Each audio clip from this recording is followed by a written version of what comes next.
What's up, guys? Welcome back. Remember, if you like the video, hit like, hit subscribe, share the video, and let's get this channel going. Now, I want to come out and just warn everybody. Don't fall into this inflation bullshit pitched by the Democrats right now. Currently, our Senate, or as of yesterday, picked up the Inflation Act of 2000, or Inflation Reduction Act of 2022, which is H.R. 5376. What H.R. 5376 is the Build Back Better plan. All they have done is put a new name on it.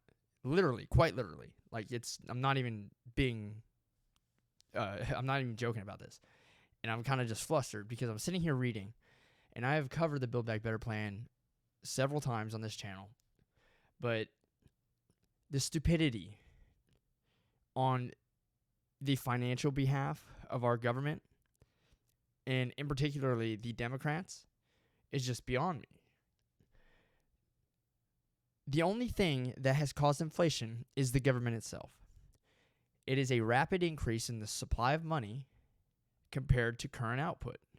The only way the government can legislate away inflation is by substantial budget cuts or an increase in taxes, and the latter of those two has never worked. It is just an idea, thinking, well, if we increase tax rates, we're going to get more tax revenue, but it doesn't happen. And what they're proposing in this bill, the Build Back Better plan, is nothing more than a substantial increase in the amount of spending, so the direct opposite of any budget cut. And it is also not even going to increase taxes on the rich like they say. They are increasing the SALT cap deduction, which is state and local tax deduction, from $10,000, which it was placed down to under the TCJA, the Trump tax cuts, and they're increasing it to $72,500. It is an extreme tax cut for the wealthy, especially in states like New York, California, Washington, D.C., where they have the highest state and local taxes. The lower middle class do not deduct anything above their standard deduction on their taxes, let alone $72,000. The other thing, they're going to provide, or try to, free services. You gotta love that free word. Free services. Nothing is free. Nothing is free at all. Because if it's free, they wouldn't have to increase taxes. Here's the thing. Tax revenue is usually around 17% of our GDP, regardless of what tax rates are. So why are we going to try and take more money away from people, or do something like increasing corporate tax rates to a guaranteed 15%, when that extra cost is just going to be passed on to the consumer and the employee? Why do anything that will negatively impact the lower and the middle class in an attempt to spite the rich, especially when you're not getting any gain out of it? If you want to provide affordable childcare, then why don't you allow people to reallocate the 12.4% that is being put into a scam Social Security account on their behalf? Let them retain that in their paycheck. Don't tax them on it, and let them use that 12.4% of their paycheck to help pay for their child care expenses or anything to do with that child, at least for the first 5 years of that child's life. You see, government spending is funny because the only way the government can spend money is if they take on debt or they use tax revenues. So the only difference between not taxing the United States at all and taking the taxes from the United States and using it to fund programs is that if you didn't tax them at all, the free market would decide where they want to spend their own money. But if you take that tax revenue as a government and you choose where you're going to spend it, not everyone benefits from it. How many people are single in the United States and don't have any kids? Do they get any benefit from an increase in taxes on their behalf to fund childcare expenses? How about all the gay people that don't have children? Do they get any benefit from it? Absolutely not. And this is also why I don't believe in universal health care. Because nothing is free. You're going to increase taxes on the behalf of everybody, and not everybody is going to get a mutual gain from it. You can pitch it like they will, but they're not. In my job that I've done the last 7 years, I've spoke to many people my age, I'm turning 30 here in a couple weeks, who are perfectly healthy, who have health insurance through their job, and still don't go see a doctor because they're healthy. So you want them to have to pay $300, $400, $500 extra a month in taxation, coercively, by the way, forcefully, to help fund someone else who is of the same age and not healthy because they made bad decisions with their own health. And that's wrong.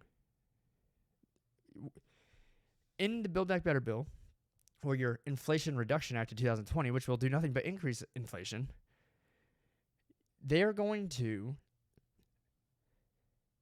and this is according to the Joint Committee for a Responsible Federal Budget, put $80 billion to the IRS. And that is for promoting, here, let me just read the paragraph. It's an estimate of the proposed $80 billion in increase in Internal Revenue Service funding, which, based on recent estimates from the CBO, we believe the agency will conclude that new IRS funding to narrow the tax gap will rise roughly $120 billion on net, substantially lower than the administration's estimate of $400 billion. While the administration believes $80 billion of the tax enforcement funding will raise $320 billion of gross revenue directly and generate $160 billion by discouraging tax cheating. The only way you can discourage people not to pay taxes is to not fucking tax them so much. That's it. Because if you keep increasing, you're just encouraging not to pay it. It's a simple reverse psychology. The CBO believes the direct and indirect effects will raise $200 in gross revenue on a combined basis, but it won't. Here's the other thing. With the waste of money they're going to put towards the IRS, which we will get no benefit from, and the $72,500 increase on the SALT tax deduction will actually lower the total revenues that we're receiving in taxes. As the other thing is, they're going to expand tax credits, which means how much they're giving out. Joe Biden and his American Rescue Plan increased the child tax credit, but also made it fully refundable. So people who weren't paying any taxes at all had a substantial negative effective tax rate because they could get the tax credit for each child, even with zero income. So all this is going to do is be a massive redistribution of wealth. You understand? They're not creating any new money. We don't have modern monetary theory, thank God, not yet. But all it's doing is either taking away from people, putting it in the hands of the government decides how it's going to be spent, or you leave it in the hands of the people and let them decide how to spend it. The problem in our society today is not capitalism. It's not a free market. The majority of our problems come from government regulations and government intervention and bullshit government spending. Social Security is the largest expense for the United States. Why? It's the biggest scam. No one is taken care of on Social Security, maybe unless you're disabled, and I'm not talking about them. I'm separating them away out of this equation because I believe we need to take care of people who can't take care of themselves if they are physically unable to. But someone who can't take care of themselves because they're lazy, we shouldn't take care of them. I'm sorry. And this communist idea, this socialist idea that I constantly debate on TikTok is a fantasy that will never happen and will never be successful for many reasons. And this is the route that we're going down. You see, people are like, well, these corporations are the problem. These corporations, the power that most of these corporations have are due to the regulations put on society by the government. I'll give you a good example. I work in finance. If I want to advertise my business as a financial advisor, I have to have it approved. Every piece of advertisement I send out has to be approved. I have to make sure it's a retail advertisement. How many people am I sending it to? How am I sending it? What's written on it? Is it accurate? Am I sending anything that may be taken the wrong way? Am I putting returns for investments? Am I giving my history, my performance history on my investing for clients? I have to have all that approved because of government regulation. And the reason these government regulations exist is because a lot of these corporations, these large financial firms, took advantage of clients. I get it. However, they're limiting any new competition that will come in and be better than the large financial firms because it costs me so much, or it's so time consuming for someone small like myself to actually push my brand and grow and get bigger. Meanwhile, the people who actually were fucking people before and are the entire reason the regulations exist, theoretically, are still the ones that benefit the most from it. And when we talk about government lobbying in the government would not exist if there were no government regulations. They would have no reason to. How can you say that a corporation is so greedy that they're going to do everything in their power to profit and retain profit, but then you're going to tell me that they're okay with just handing substantial amount of money and resources over to the government in an attempt to have regulation put on themselves so they can bypass it in an attempt to limit competition? I don't believe it. You know why? Because first of all, the government is very inefficient, and corporations know this. The chances of the legislation not being passed that would be beneficial to that business, that's a risky endeavor. You're not. And then it's very volatile because the next administration, especially in our country, when it's only 4 years, can just overturn that regulation and take it away. Which means you have to constantly be spending money, throwing it towards these politicians, which is an extreme cost to the shareholders, and a hope that you're going to limit new competition, when in reality, they could just do what they were doing, have a competitive advantage in that marketplace, and use their own money, retain it, and either do things for R&D or buy out all the other companies around them if that free market allowed it. They would have more control if there were no government regulations, and they would have no reason to lobby to the government. And so when you have a increase in government intervention, when I say government intervention, I'm talking about things like this Build Back Better plan, where the government is going to take more from us in an attempt to benefit us, but all they're doing is going to empower the top businesses in these industries. The new little guy isn't getting anything from this. The government creates monopolies. When people think of monopolies, we often think of it's a capitalist problem. It's not a capitalist problem. In a communist society, the government is the monopoly. In socialism, the government is a growing monopoly. It's also a monopsony in a capitalist society because they're the only employer. So the stronger the government gets, the more they take away from the free market. That's why nationalizing industries is not good. Look at Venezuela. They nationalized their oil industry, and it's crushed that country. We need to stop thinking that we know best for individuals. And I hate when people use terms like, oh, it's for the benefit of society. It's for the benefit of the community. What is society? Society is nothing more than a group of individuals living together. That's a society. The United States is a society. But without the individuals in society, there's no society. And you can't take away freedom, be it political freedom, economic freedom, or just liberty in general, from each individual, and at the same time increase the freedom of society. It doesn't work. So when they say, well, if you had universal health care, you're going to have a freer society. Fuck you. No, you're not. Because you're coercing me to pay more of my economic freedom on behalf of someone else for the benefit of society. You're not making society freer. You're actually enslaving society. And that's the very thing that the United States sought to avoid after the Revolutionary War. This is why I don't agree with income taxes. or Social Security. You have a better argument with Medicare, and I don't speak on Medicare too much, but honestly, I think that there are better alternatives.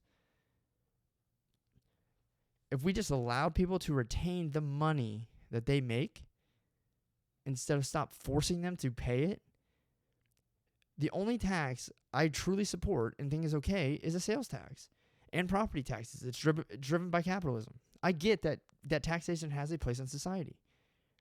Great. Tax people when they voluntarily spend their money.